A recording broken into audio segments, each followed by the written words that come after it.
Pero antes de eso, pues podemos, me gustaría abrir.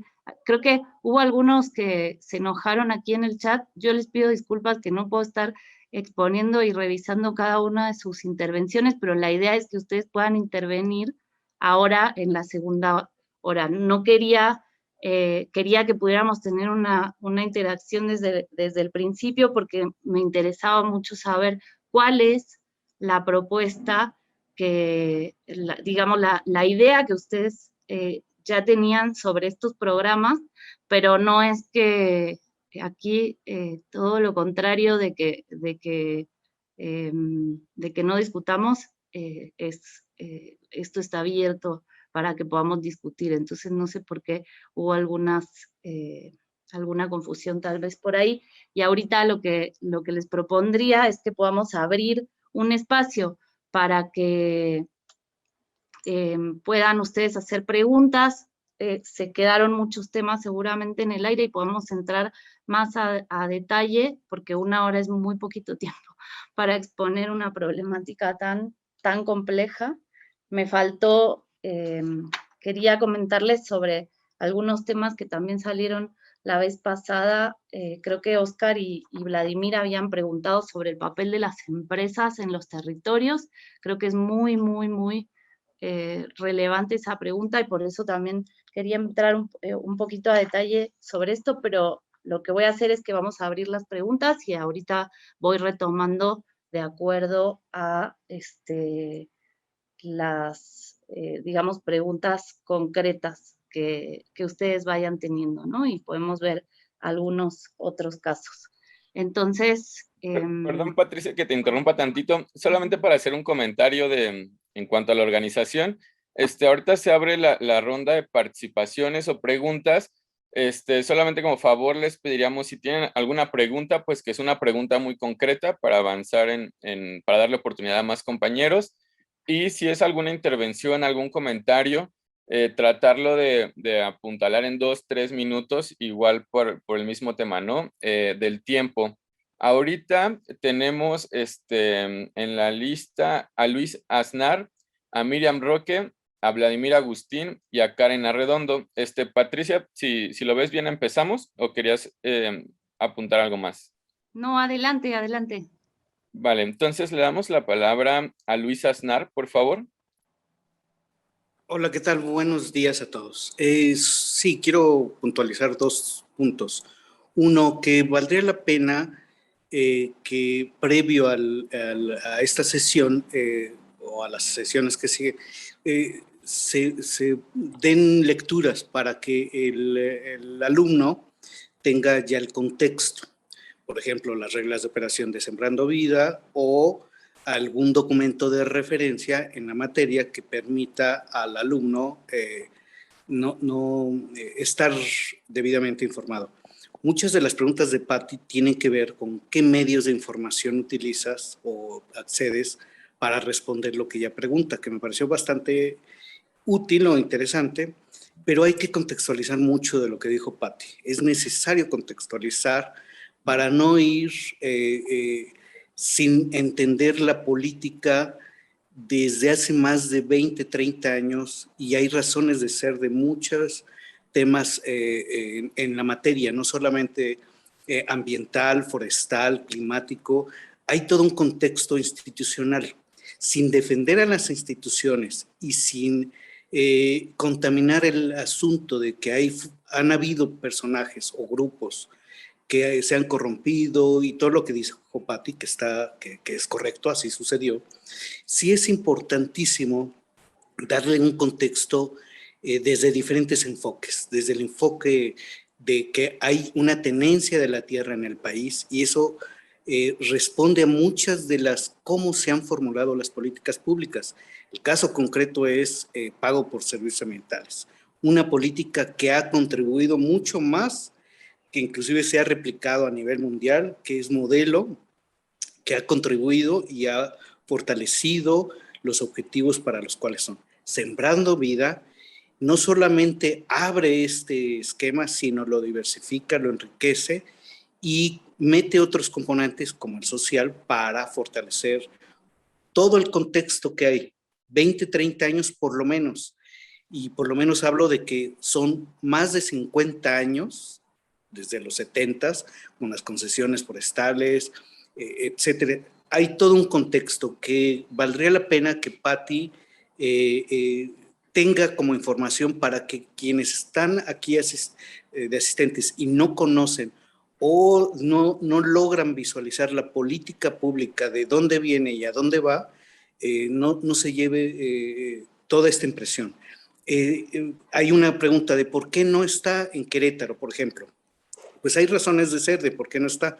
Hay un área natural protegida en las áreas donde hay recursos forestales, hay población indígena ya sin recursos forestales en los territorios forestales. Entonces, hay todo un contexto que es importante. Gracias.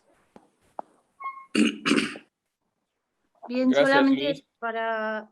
perdón. ¿Quieres contestar o hacemos una serie de intervenciones y después las contestas, como tú me digas? No fue pregunta, perdón, era aportación para enriquecer un poco el debate, Sí, me no gustaría como aclarar discusión. algunas cosas, porque es importante saber que sí se les otorgó un programa en el que viene, digamos, una propuesta previa. Creo que no es necesario porque no estamos aquí en un curso de licenciatura, este es un diplomado para personas que tienen digamos, un interés muy específico y personas ya formadas también. Entonces las reglas de operación del programa ustedes las pueden buscar sin ningún problema.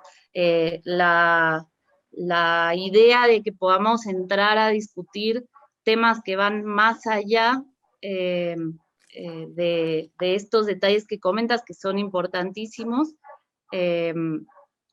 es que podamos preguntarnos sobre estos lugares comunes que tenemos de cómo se implementan las políticas públicas, ¿no? Entonces, por eso es que este es el formato en el que pensé la exposición.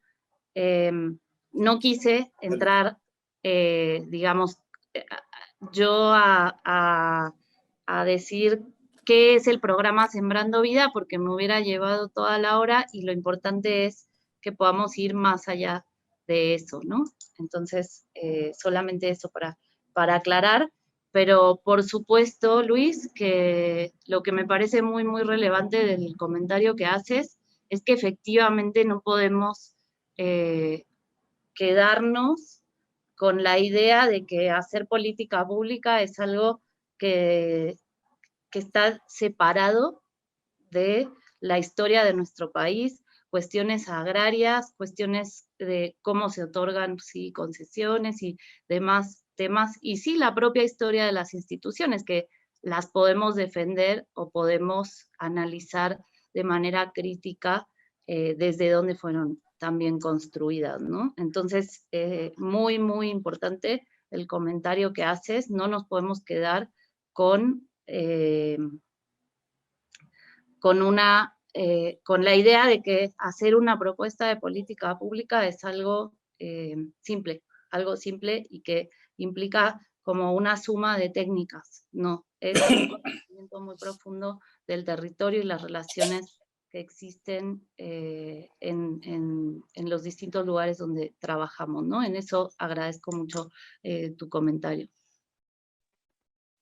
Muchas gracias, Patricia. Muchas gracias, Luis. Bueno, le damos la palabra a la compañera Miriam Roque. Adelante, por favor. Muchas gracias. Bueno, yo solamente como en términos de geopolítica, como mencionar, digamos, como la contraparte que es este programa, recordando sobre todo, por ejemplo, que cuando el Plan Cóndor en toda la región andina se implementó, o sea, la propia DEA y el gobierno de Estados Unidos implementan un programa que podría ser, digamos, obviamente desde un punto de vista neoliberal y militarizante, similar a esto, ¿no? Digo, no similar, no tan similar, pero digo que la función o la justificación sería como parecido a lo que haya. Claro, la visión es totalmente, y por eso es importante conocerlos desde una perspectiva post-neoliberal, ¿no? Porque es totalmente distinto. Entonces me parece que acá muy apuntadamente se adelantan los gobiernos posneoliberales, en este caso el mexicano, a decir, aquí está mi programa, ¿no? Aquí está mi programa, justamente creo que por eso también retoman la parte de la, bueno, además de la corrupción, del narcotráfico, ¿no? El crimen organizado, porque obviamente evitando, por ejemplo, Calderón en el 2006 propone la iniciativa Mérida, ¿no? Que era un poco parecido a aquel plan Cóndor que se implementó en los 90 y en los 2000, ¿no? Entonces creo que es muy, muy importante que geoestratégicamente también reconozcamos la importancia de estos programas desde ahí, ¿no? Desde justamente el papel de nuestra soberanía. Y yo, bueno, eso es todo lo que quería comentar. Gracias. Muchas gracias, Miriam. Le damos ahora la palabra a Vladimir Agustín Yáñez, por favor.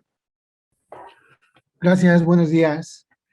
Bueno, voy a tratar de formular la pregunta, tratando un poco de ir hilando los temas que hemos ido viendo. Una de las cosas que me salta es el problema de la elaboración de políticas públicas. Desde la sesión anterior, cuando vimos el caso del pueblo yaqui, y ahora un poco como lo fue explicando Patricia, me parece, es cómo aterrizas un programa, una idea en el territorio, ¿no? Y es un poco también integrar la cuestión de la sociedad civil. En el modelo anterior, la política de reducción del Estado tan intenso que se llevó con los gobiernos neoliberales, llevó a que las instituciones dejaran de tener capacidad de generar diagnóstico. Y en ese sentido, muchas de las organizaciones de la sociedad civil en un principio fungieron como esos mediadores que generaban el diagnóstico y que tenían, digamos, el mapa de la situación en el territorio para poder, a través de ellas, poder bajar los recursos de forma más eficiente. Si pensamos un cambio en la elaboración de las políticas, partimos primero de objetivos distintos, de visiones distintas, pero también tendrían que ser de técnicas distintas. En ese sentido, vimos un poco cómo se hizo con el programa Yaqui, pero también había una acotación, que había una instrucción del gobierno, bueno, del Ejecutivo Federal y que tenía que tomarse. Si dejamos de lado que hay una instrucción superior y que tendría que ser el quehacer común de la administración pública, ¿cómo le hacemos para aterrizar entonces estas ideas sin los intermediarios de la sociedad civil? Es decir, si el Estado no tiene la capacidad para poder aterrizar y bajar y generar los diagnósticos y en cierto sentido generar elementos prácticos eficientes en el sentido de que ataquen realmente el problema con los actores indicados y con las mejores formas, ¿no? ¿Cómo le entramos por ahí? Sobre todo en temas como con estos que son sustantivos, ¿no? Medio ambiente, seguridad y empleo. Entonces, un poco por ahí va la pregunta, pero no meter mucho ruido, digamos, porque sí es algo complicado, puedes pensarlo y repensarlo en el marco que estamos tratando de generar, ¿no? Muchas gracias.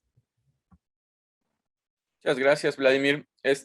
Damos una participación más, Patricia, y ya contestas la pregunta. Sí, adelante. Vale.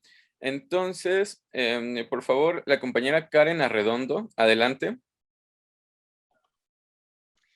Buenas tardes. Atendiendo al aspecto clave estudiar sobre la biodiversidad cultural, económica, campesina y los usos y costumbres para la planeación de la política pública, quiero abordar pequeña inquietud, ¿no? Sinaloa es el estado granero de México, de nuestra República Mexicana. En el aspecto de sostenibilidad, Sinaloa desperdicia demasiada agua en cuanto a los cultivos. Sinaloa es rico en muchas cosas, contamos con 11 ríos y 11 presas, está en construcción una. A lo que voy es a lo siguiente, la mayoría del agua se desperdicia se utiliza en el sistema de riego. Hay otras maneras de fomentar y de cuidar el agua, hablando del impacto ambiental y del calentamiento global, ¿no? Mi pregunta y mi cuestión es, aquí, culturalmente hablando, pues hay mucha o se siembra la marihuana.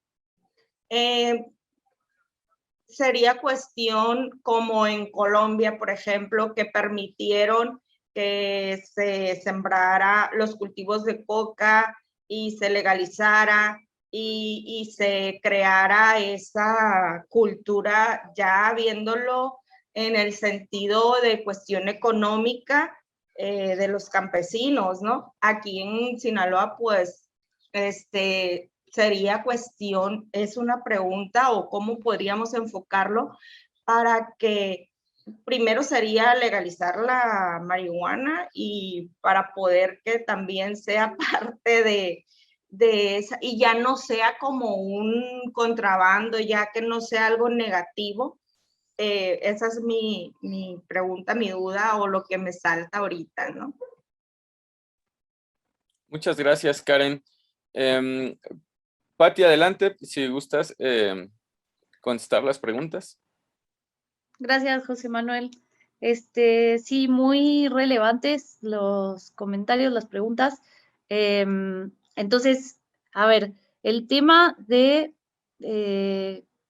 el tema de los diagnósticos, ¿no? ¿Cómo se generan? Pues justo antes lo que se hacía era que se destinaba una parte del presupuesto para contratar, a subcontratar a un tercero, que la mayoría de las veces era el PNUD o alguna organización de la sociedad civil, a la que se le pedía que hiciera estos diagnósticos, o tal vez universidades también. Por cierto, que este tipo de esquemas son los que derivaron en modelos como la estafa maestra, ¿no? Para que lo vayamos teniendo presente cuando veamos el tema de corrupción. Lo que hace este gobierno, la propuesta de la Cuarta Transformación es: no subcontratamos, sino vamos directo al territorio y hablamos con la gente para hacer estos diagnósticos. Entonces, en el caso del Plan de Justicia Yaqui, no es que el INPI diseñó un programa, un modelo de Plan de Justicia Yaqui. El INPI convocó ampliamente a todas las instituciones involucradas en lo que es ahora ya, porque el próximo martes se va a presentar el Plan de Justicia Yaqui, y estuvieron trabajando en el territorio directamente con los actores, ¿no?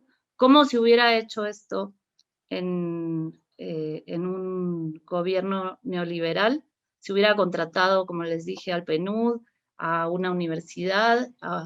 Ellos tal vez hubieran hecho una o dos visitas, hubieran contratado además a otros especialistas que les hubieran desarrollado este diagnóstico, y a partir de ahí se hubiera quedado el plan en un diagnóstico y no se hubiera aterrizado. Y esto no lo digo porque yo me lo estoy inventando, porque esto lo pueden ustedes analizar en cuántos diagnósticos se hicieron, y en eso se quedaba la atención de problemáticas como esta, ¿no?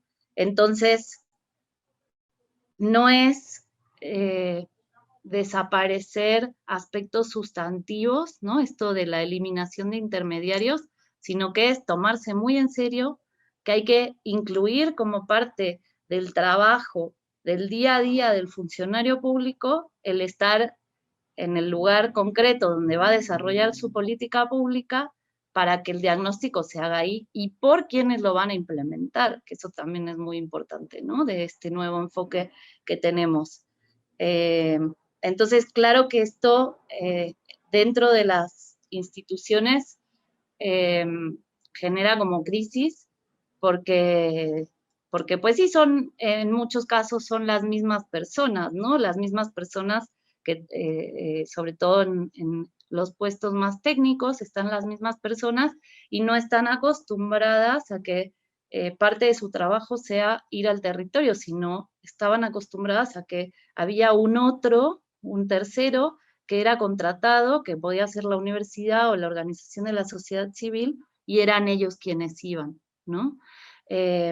Entonces, por eso es que no es cualquier cosa pensar en cómo convertimos un modelo, que es cómo eliminamos intermediarios, en una política concreta anclada al territorio. En el caso de Sembrando Vida, es un programa que, si ustedes analizan cómo es que se construyó, cómo es que se elaboró, pues es a través del trabajo de muchos años previo a ser funcionarios públicos, de quienes lo diseñaron, entre ellos la ingeniera María Luisa Albores, que es nuestra secretaria de Medio Ambiente y Recursos Naturales, y es a través del trabajo de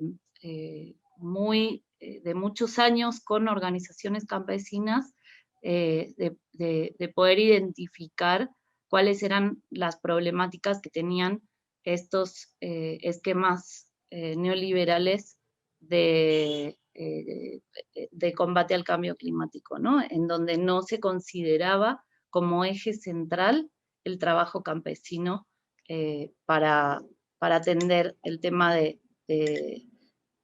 medioambiental, ¿no? El tema de la conservación de los bosques y selvas. El otro tema que comentabas, Karen, sí, pues por supuesto, ¿no? Es como una competencia de modelos, ¿no? Un poco como Sinaloa, sí, efectivamente es el granero de México, y también tenemos el problema de que una parte importante del territorio está destinada a cultivos de narcóticos. Entonces, pues o sea, puestos ya a andar, puestos ahí analizados en el territorio, pues lo que vemos es eso, la competencia de modelos, y no se puede eliminar por decreto, por muchísimas razones, bueno, vamos a sembrar árboles en vez de maíz en estas zonas, ¿no? De monocultivo, que son grandes extensiones, que son propiedad privada en algunos casos, en otros casos arrendamiento de tierras que son de tenencia colectiva, pero donde los campesinos ya no tienen suficientes, tienen que arrendar sus tierras porque no tienen la capacidad técnica, no tienen el capital para poder generar ese tipo de cultivos, ¿no? O sea, esto es nuestra historia, y si de un día para el otro decimos vamos a sembrar árboles en vez de monocultivos, pues entramos en una crisis alimentaria en el país también, ¿no? Entonces, todos estos aspectos los tenemos que mirar, porque una cosa es esto de tener el deseo de que queremos un equilibrio ambiental, por decirlo de una forma esquemática, y otra cosa es, a la hora de ser tomadores de decisiones, pues cómo organizamos todos estos factores. Es el medio ambiente, pero es la economía, pero es la sustentabilidad alimentaria también, y todo esto pues tenemos que poder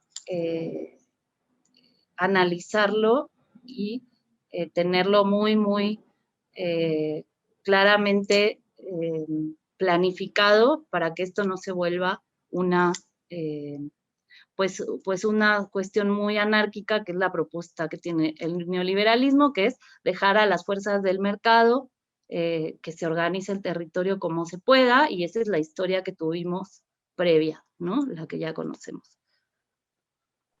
Muchas gracias, Pati. Tenemos ahora, tengo a 2 personas más ahorita en la lista. Tengo a Julio Broca y se prepara Oscar Felipe Rendón. Por favor, compañero Julio. Gracias, muy amable. Es una acotación rápida. Quiero felicitar a la compañera ponente porque está haciendo un trabajo extraordinario. Yo estoy aprendiendo muchísimo y creo que los demás también. Y no me parece correcto pensar que ella está haciendo un monólogo sin contexto. Yo discrepo de esa postura, ¿no? Pero creo que sería una cuestión metodológica porque no es lo mismo el ser de las cosas que las cosas. Entonces creo que la compañera nos está planteando el ser de ciertos fenómenos y en ese sentido ella accede a una universalidad que a cada quien, porque no somos ángeles abstractos, nos está hablando de nuestro propio contexto.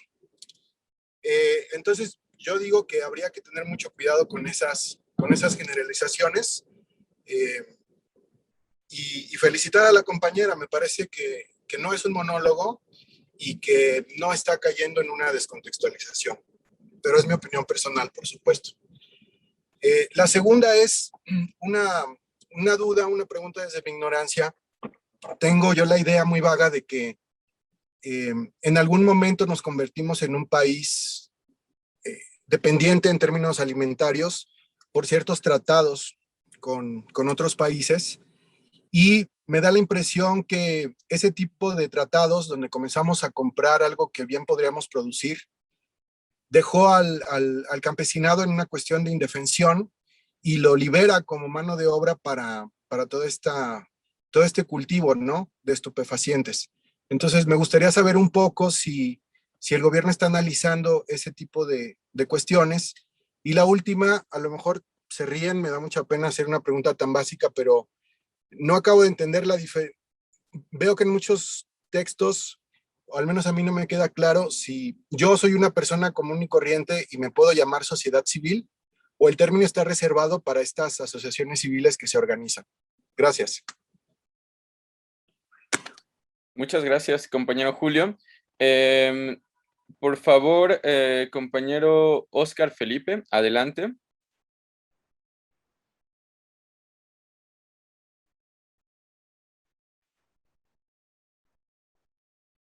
¿Está por ahí, compañero Oscar?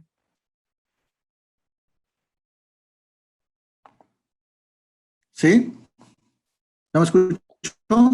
Ya escuchamos. Ya. Ok. Miren, mi aporte es lo siguiente. El programa Sembrando Vida tiene, yo creo que es muy humano, en primera.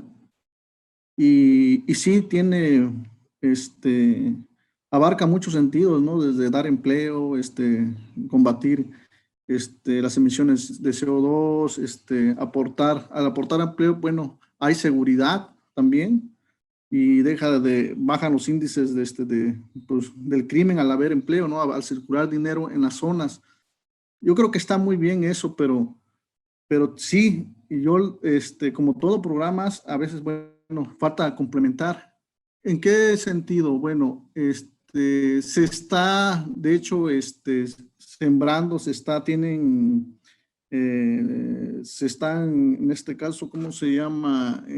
Elaborando, ¿no?, sus propios insumos, ¿no? Pero también hay algo muy importante que es la vinculación. La vinculación, vuelvo a reiterar, con las universidades, con los institutos de ciencia, por decir, se maneja lo del CONACYT, que yo creo que comentaba la compañera Patricia, que va a ser un tema que se va a ver adelante, ¿no? Ciertamente hay muchos investigadores que no hacen su tarea. Eso es cierto, porque yo trabajo precisamente en el Instituto de Ciencias de la Benemérita Universidad Autónoma de Puebla, y yo soy el gestor de proyectos. ¿Cuál que es mi tarea? Es vincular la ciencia, tecnología y la innovación a la sociedad. O sea, de esos 149 profesores que está formado el Instituto de Ciencias, yo tengo que dar la vinculación, soy como el gestor, el enlace hacia la sociedad. Yo les pregunto a los investigadores, ¿qué han hecho durante 30, 40 años? Y ellos me tienen que decir, yo de hecho tengo un catálogo de servicios y lo damos. De esos investigadores, 9 tienen que aportar a la sociedad. Ejemplo, tenemos ahí un biofertilizante que es marca de la universidad, y hemos tocado, Patti, ahí sí quisiera remarcar, hemos tocado las puertas del gobierno. Yo he ido hasta la Cámara la Cámara Alta, a la Cámara de nuestro estado, a la Cámara Alta, la Baja, y no nos han escuchado. Ya es una ciencia y tecnología ya probada desde hace 40 años que reduce la cuestión de uso de fertilizante químico a un 50%, incrementa los rendimientos, en este caso de maíz, sorgo, frijol, los productos básicos, en un 30 a un 40% de mayor rendimiento, mayor calidad, para no depender de la producción de los productos químicos, y no nos han escuchado.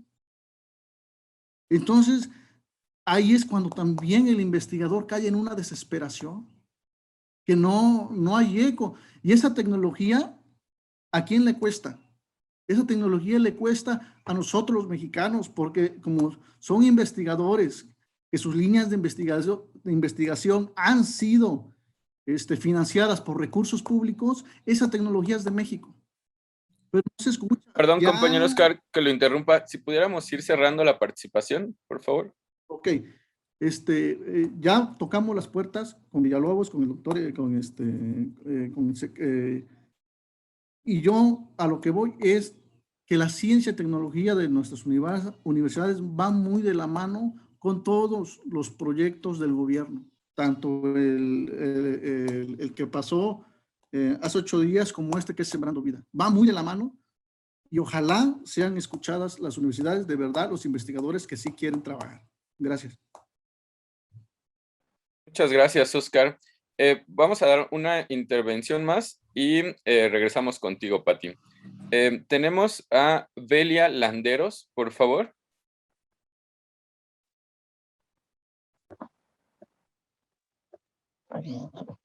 Perdón, buenos días. Bueno, sí, días todavía.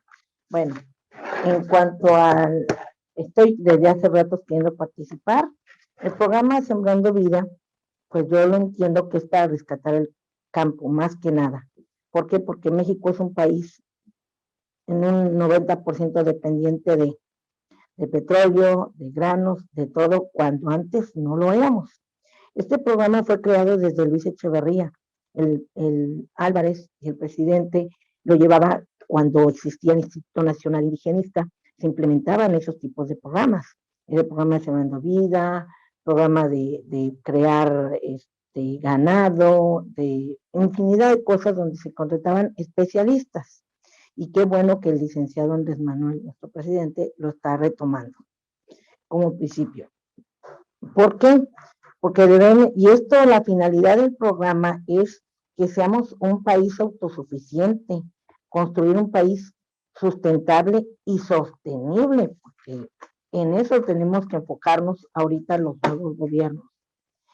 En cuanto al cambio climático, es urgente, ¿sí?, que se establezcan normas y leyes para controlar el medio ambiente, ya que en estos momentos nuestro país ha estado sufriendo los embates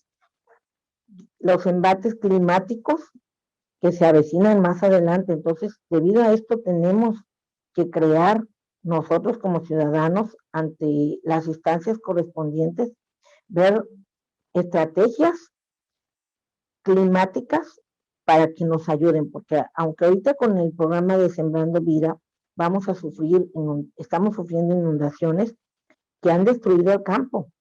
Entonces, ver alguna estrategia, ¿sí? Y yo pienso que este diplomado también para eso sirve, para aportar ideas más que todo, y tenemos que ilustrarnos y ver de qué manera podemos contribuir y ayudar a nivelar este cambio climático que mucho daño nos va a causar a partir de ahora, porque estamos en una crisis. Yo he estado viendo precisamente en la ONU lo del cambio climático. Desde el 9 de agosto están los científicos diciendo que estamos ya en una etapa crítica y que nada más tenemos 18 años para revertir el 30%, ni siquiera el 100%, el 30% del daño que le hemos hecho al planeta. Entonces, sí es para mí urgente que se implementen normas y leyes para tratar de, al menos en nuestro país, tratar de revertir un poco o controlar los embates que nos va a causar el cambio climático. Eso es todo. Muchas gracias. Muchas gracias por la aportación, compañera Belia. Regresamos contigo, Pati. Adelante. Gracias, José Manuel. Bien, tenemos, a ver, la intervención de Julio sobre este asunto de, sí, es un tema de suma relevancia, el impacto que tuvo, hablaste de tratados, pues son principalmente el Tratado de Libre Comercio, ahora TEMEC, pero en su momento el impacto que tuvo el Tratado de Libre Comercio para liberar mano de obra, para lo que quiere decir pues que muchos campesinos se volvieron asalariados en ese momento, ¿no? Ya sea por migración o porque migraron a las ciudades o porque empezaron a trabajar de manera asalariada también en la siembra de cultivos de estupefacientes, ¿no? En general, pero también otros, o sea, también en monocultivos, ¿no? No tenemos que ver como muy diferente, salvo por el hecho de que unos son ilegales y los otros no. Entonces, definitivamente, por eso, y lo quiero vincular con el comentario que hace Belia, de rescatar al campo, pues hay, por eso este programa es tan importante, ¿no? Porque busca volver a dar valor al trabajo campesino, ¿no? Y volver a dar valor en un sentido, no valor monetario, sino darle su lugar y entender la importancia que tiene para en nuestro país, ¿no? Para la vida en nuestro país. Mi vida. Bien. Y luego sobre el tema de el término de sociedad civil, nos podríamos llevar toda una sesión sobre esto, que por supuesto yo estoy recogiendo el interés y de las preguntas y todos los comentarios que ustedes van haciendo para poder incorporarlo, ¿no? a los distintos módulos, porque lo tenemos que ir construyendo juntos, este tema, pero creo que ya ustedes tienen un debate sobre esto, lo podemos llevar a la plataforma, ahí podemos continuar con esta discusión. Entonces, quisiera retomar lo que el presidente, por qué el presidente habla de... Lo importante no es el término sociedad civil, lo importante es el rol que tuvieron ciertas organizaciones en monopolizar el lugar de lo que conocemos como pueblo, ¿no? Entonces, yo se los digo por experiencia propia, habiendo trabajado en organizaciones de la sociedad civil previamente, cuando el gobierno quería generar un espacio participativo, lo que hacía era llamar a ciertas organizaciones que pueden ser, que son las que antes tenían la silla de sociedad civil en el gobierno, que eran tal vez el IMCO, Transparencia Mexicana, Fundar, y no porque las esté señalando, sino simplemente por mencionar algunas que tenían un espacio muy relevante en la mesa, en la relación con el gobierno. Y entonces, ¿dónde quedan los pueblos? ¿Dónde quedan la opinión diversificada de, pues, si quieren usar el término, la sociedad civil de México, ¿no? O sea, en realidad lo importante no es eso, sino, por eso el presidente dice, a lo que antes le llamaban sociedad civil, nosotros le llamamos pueblo, porque se trata de la relación directa con la población. ¿Y qué hizo? ¿Qué hace él? Recorrió todo el país, recogió la opinión de todas las personas y con eso construyó la propuesta de proyecto alternativo de nación y un proyecto de Plan Nacional de Desarrollo. Y eso es lo que se consulta cuando se hace el trabajo directamente en el territorio y no se contrata a expertos para que le digan al gobierno qué es lo que hay que hacer. Es eso, es un cambio de enfoque, ¿no? Entonces, bueno, creo que es importante algo que me gustaría también destacar, que este es un espacio en el que tenemos que construir modelos de cómo queremos desarrollar política pública, ¿no? Entonces, es muy bueno que, por ejemplo, Oscar, que existan proyectos que quieren, eso jamás está, nadie lo niega, ni el presidente, ni nadie está negando que es muy importante la colaboración de la ciencia en este proyecto. Lo que sí pasa es que a veces no quieren participar en la forma como ahora se hace política pública, es decir, vamos al territorio, ¿no? Entonces, yo no he visto a los académicos en territorio yaqui, por ejemplo. Son muy pocos los que van, en realidad. Entonces, a veces es difícil empatar esta nueva forma, porque durante todo el periodo neoliberal también se promovió mucho, justo que se hacían, así como se llenaban las sillas de la sociedad civil con ciertas organizaciones, también se llenaban los espacios de justo lo que comentó Vladimir, de las sillas de los diagnósticos, los espacios donde se analizaba cómo se tenía que llevar a cabo la política pública, pero nunca se le preguntaba a la gente con la que directamente había que trabajar. Y esa parte me parece que es muy importante que todos incorporemos para que podamos ir llevando hacia allá los modelos que queremos desarrollar, ¿no? Entonces, me gustaría también que pudiéramos generar en este espacio una discusión hacia propuestas técnicas, ¿no? O sea, cómo sí podemos hacer política pública, no lo que está haciendo mal el gobierno, porque esa es la historia que siempre hemos tenido, desde cero somos oposición y lo que hacemos es criticar al gobierno, pero ahora lo que tenemos que hacer, y sobre todo si nuestro objetivo es ser servidores públicos, pues cómo resolvemos problemas públicos, cómo sí resolvemos problemas públicos, ¿no?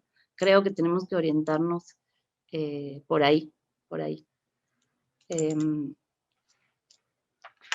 Y creo que esos eran los temas, ¿no? Muchas gracias, Pati. Compañeros, les propongo algo. Abrimos otras dos intervenciones que estaría buenísimo que fuera un compañero y una compañera. Ahorita, Vladimir, tienes levantada la mano. Y bueno, le damos igual la palabra. Y por ahí si una compañera se anima a levantar la mano mientras tenemos la intervención de Vladimir. Adelante. Gracias. Bueno, disculpen todos por tratar de monopolizar la palabra, no es mi intención. Pero me parece importante el tema central de que nos guía la sesión de hoy, que es medio ambiente, que es la cuestión de combate al cambio climático y lo que tiene que ver con pensar un nuevo modelo de desarrollo desde el equilibrio con la naturaleza en la cual finalmente somos parte, ¿no? Y bueno, el programa Sembrando Vida es parte de esta propuesta desde la construcción de la cuarta transformación, pero lo que me está saltando es que estamos viéndolo desde una visión que el medio ambiente y la ecología tiene que ver con el campo y lo que está allá afuera de los espacios urbanos, ¿no? Y entonces la pregunta que me está saltando y lo que quisiera que hiciéramos un poco de reflexión de parte de Patricia, que es como la experta en el tema, es la ciudad donde está. Es decir, el programa Sembrando Vida está orientado a la generación, reforestación del campo, la dignificación del campesino, la creación de productos agrícolas, como son frutas, árboles, árboles maderables, ¿no? Pero finalmente la generación de mercados tiene un impacto en el buen desarrollo y la sustentabilidad de este proyecto. Y de alguna manera tiene que vincularse con la ciudad. Entonces lo primero es el mecanismo que, no sé si lo sepas o a lo mejor nada más como la pregunta al aire para que la pensemos, pero es el mecanismo de vinculación del producto Sembrando Vida del Campo con los espacios urbanos. Ese es el primero. Y la segunda es la responsabilidad de los espacios urbanos en la creación de estrategias y políticas públicas de fomento al medio ambiente, de respeto al medio ambiente y de contribución a la mitigación del cambio climático. Entonces, como creo que no va a haber otro espacio donde podamos discutir estos temas, me parece importante pensarlos, o al menos tenerlos ahí en el ojo, en el radar, para a lo largo de todo este proceso, pues lo vayamos desarrollando. Muchas gracias. Muchas gracias, Vladimir. Bueno, le damos la palabra a la compañera Ana Gabriela, por favor.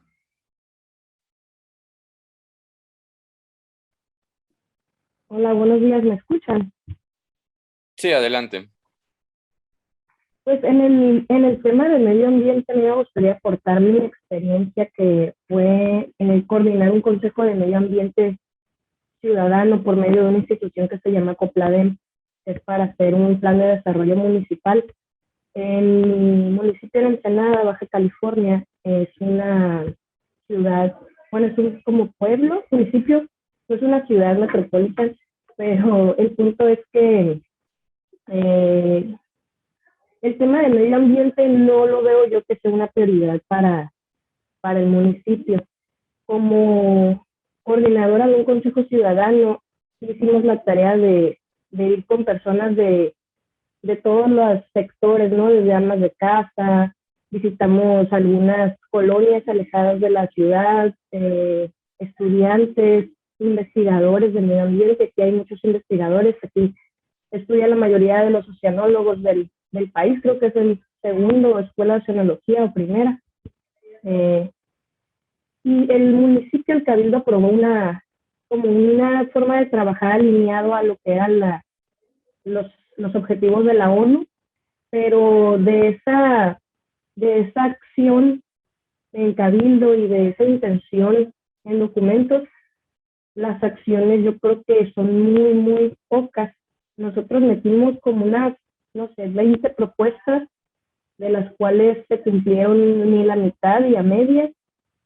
Entonces, también tratamos de proponer un reglamento para la protección de abejas basado en que a nivel federal ya se aprobó una ley para la protección y la apicultura. Entonces, yo creo que falta todavía mucho por desarrollar la cultura ambiental en todos los aspectos. Yo ni siquiera me dedico a algo de medio ambiente, solamente creo que tengo una conciencia un poco más desarrollada en este tema, pero no soy experta, y para hacer todos los trabajos tuve que hablar con personas que sí supieran del tema.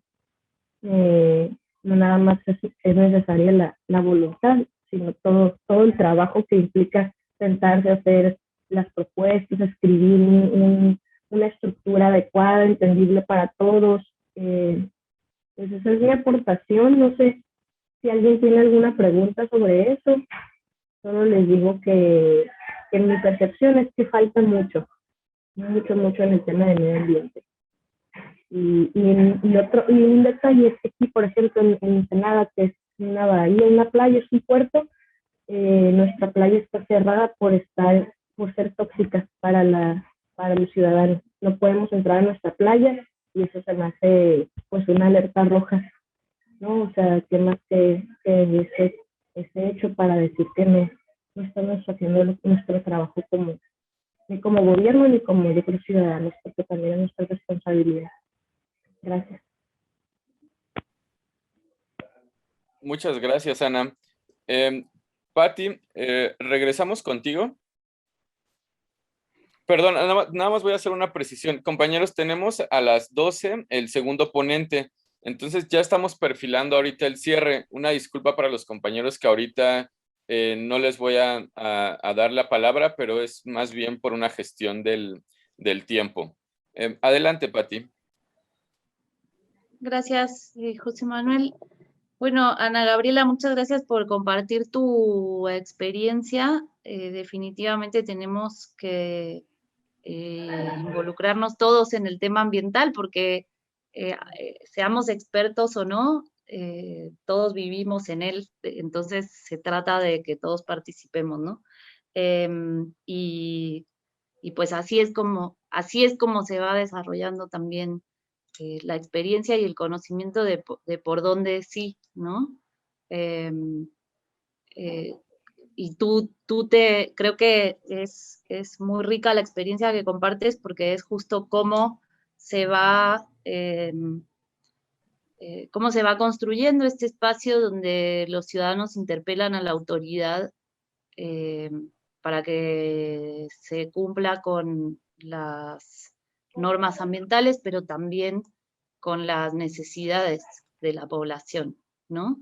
Entonces, desde servidores públicos tenemos que generar ese espacio para que podamos escuchar a la población, y desde el lugar de ciudadanos estamos obligados a interpelar a la autoridad para que podamos llevar a cabo las políticas en este marco de democracia participativa, ¿no? Lo que comentas, Vladimir, es muy cierto sobre que nos quedamos muy cortos. Es digamos, lo que nos va marcando los límites, ¿no? Si nos metemos a fondo a un tema, aunque por supuesto que ya quedó expuesto, ¿no? Hay un montón de distintas opiniones, de posturas, de distintas todavía interrogantes. Entonces estos espacios sirven para que nos vayamos metiendo de acuerdo al interés y a las necesidades también del trabajo de cada uno de nosotros, para poder trabajarlo. Yo igual lo anoto. A mí me quedó pendiente meterme a este tema más como de la política industrial o la política económica, y trabajar el tema de empresas. Lo tenía desarrollado, pero pues se nos agotó el tiempo y no quería extenderme hacia la parte de las participaciones. Pero cuando veamos el tema energético podemos incorporarlo, ¿no? Y también están los foros, estos espacios pues que tenemos en la plataforma, para que podamos irlo desarrollando. Pero desde luego es todo un tema, todo un enorme reto en las ciudades, cómo reorganizar el territorio, y más, bueno, con la pandemia se nos quedó más que expuesto, ¿no? Que en las zonas que están tal vez más aisladas ha sido más fácil gestionar la pandemia, y en las urbes muy concentradas pues se volvió muy difícil organizar esta, digamos, los no contactos, ¿no? Por presentar un ejemplo. Pero bueno, creo que se nos está ya agotando el tiempo, y entonces no sé si hubiera... Pati, pues tenemos una pregunta en el chat. Igual tendríamos a lo mejor 5 minutitos más. Nos dice el compañero Ouma Díaz: entendemos que cada estado de la República tiene su problemática ambiental. Mi cuestionamiento sería en relación a que si nosotros como ciudadanos, sociedad civil y algunos en puestos como servidores públicos, ¿cómo hacemos que cada gobierno se responsabilice y asuma su papel en este tema ambiental? Y yo creo que ya con eso cerramos esta primera sección. Ay, perdóname. Lo dejamos para reflexión. Pues sí, ¿no? Como yo no tengo una respuesta para eso, ¿no? ¿no? ¿Cómo nos organizamos los ciudadanos para, pues nos tenemos que organizar? Eso es algo que está más que claro. Tenemos, otra vez, yo creo, para mí la mejor manera de buscar respuestas siempre es en mirar cómo otros resolvieron problemáticas, ¿no? Cuando tenemos un problema o cuando yo tengo un problema, cómo buscamos soluciones, pues miramos ejemplos y tratamos de seguirlos, ¿no? O de tomar sus aprendizajes para poder construir desde ahí. Creo que eso es mucho más rico que quedarnos en el nivel de la crítica, digamos, ¿no? Es mucho más interesante ver cómo se construye, cómo se construyen las alternativas, y eso nos habilita a construir hacia adelante, ¿no? Entonces hay muchas experiencias exitosas de pueblos que han logrado interpelar a sus gobiernos. El nuestro es uno. Tenemos que mirar las partes positivas, donde tomó muchos años poder ganar la presidencia, poder tener un proyecto que emane de la necesidad popular, y ahora pues hay que dedicarnos a tumbar inercias en todo el territorio, ¿no?